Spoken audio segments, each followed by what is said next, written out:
Hello everyone! Recently I see more and more threads on Spectrum about all the time sinks we have in the game. This one was started by PWEZZ, was, sorry if I butchered your name. I love realism in games, but does CRG know that we only have a limited amount of time to play as adults? Exactly this. I'm saying this for how many years by now? As a player with a rather tight schedule, just a couple of hours every other day, I've been somewhat frustrated with the downtime associated with ship recovery.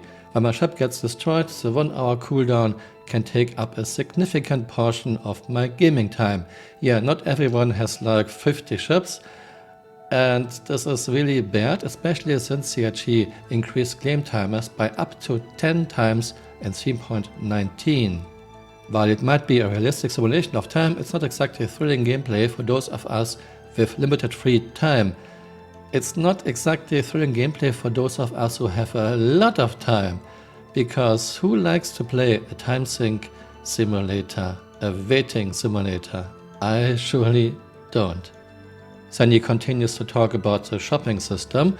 While it's exciting to fly to different planets to acquire specific components like a quantum drive, the logistics of it can sometimes dampen the fun. They can totally dampen the fun. Many items are only sold at very specific locations. Some items like a railgun, Animus missile launcher are not sold at all anymore. There's a link to the Spectrum thread in my first pinned comment below, and I want to show you my reply. Actually, I used this reply a few days earlier because this topic is coming now up more and more often. I can repost what I posted a few days ago. Star Citizen is evolving into a tedious game. Disclaimer: Star Citizen is a space game I don't expect to be everywhere in a split second. I still have a lot of fun testing and making videos, but if I want to play a game, I play a game, not an elevator, metro, waiting, screenshot, time sink simulator. Number 1, dying of thirst in 90 minutes and of hunger in less than 7 hours. There is no accelerated time in Star Citizen yet.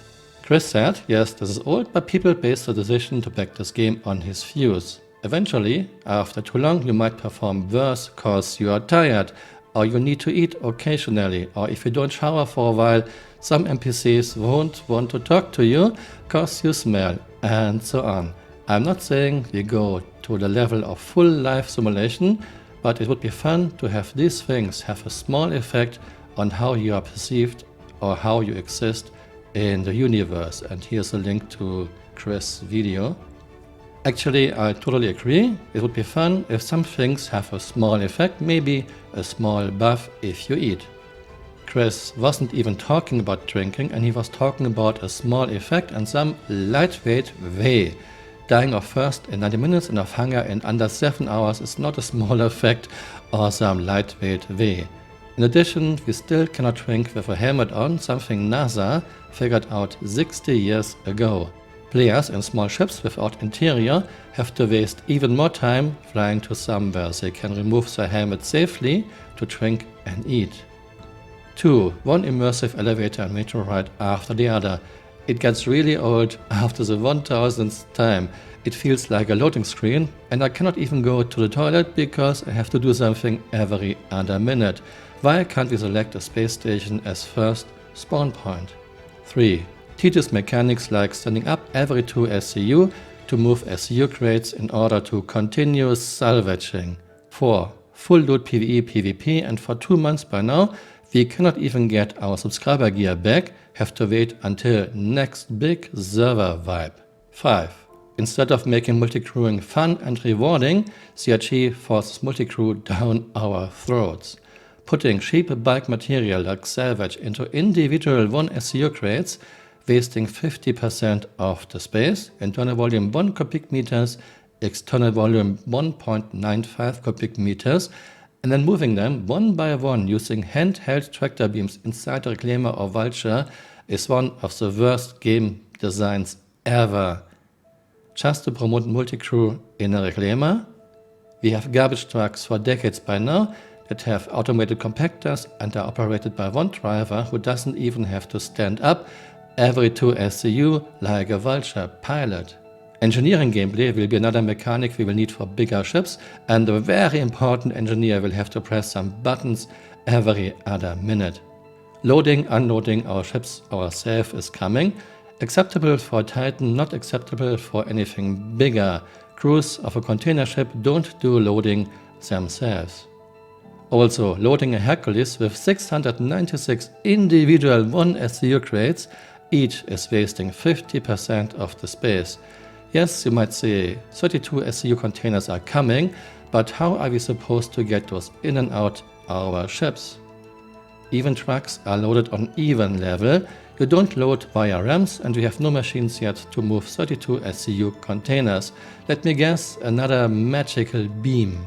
6. Weapons and components, only available in some places or not at all. You want to have some specific guns and small arms? Have fun wasting 2 to 3 hours flying across Stanton.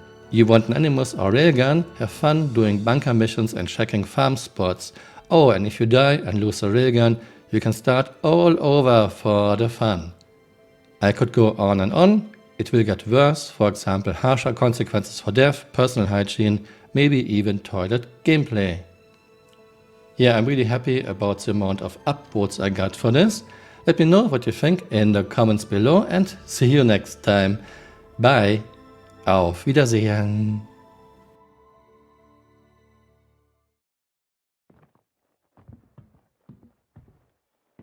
Takeoff complete. Landing complete. Takeoff complete. Hey, you're still here. You might want to join me on Twitter.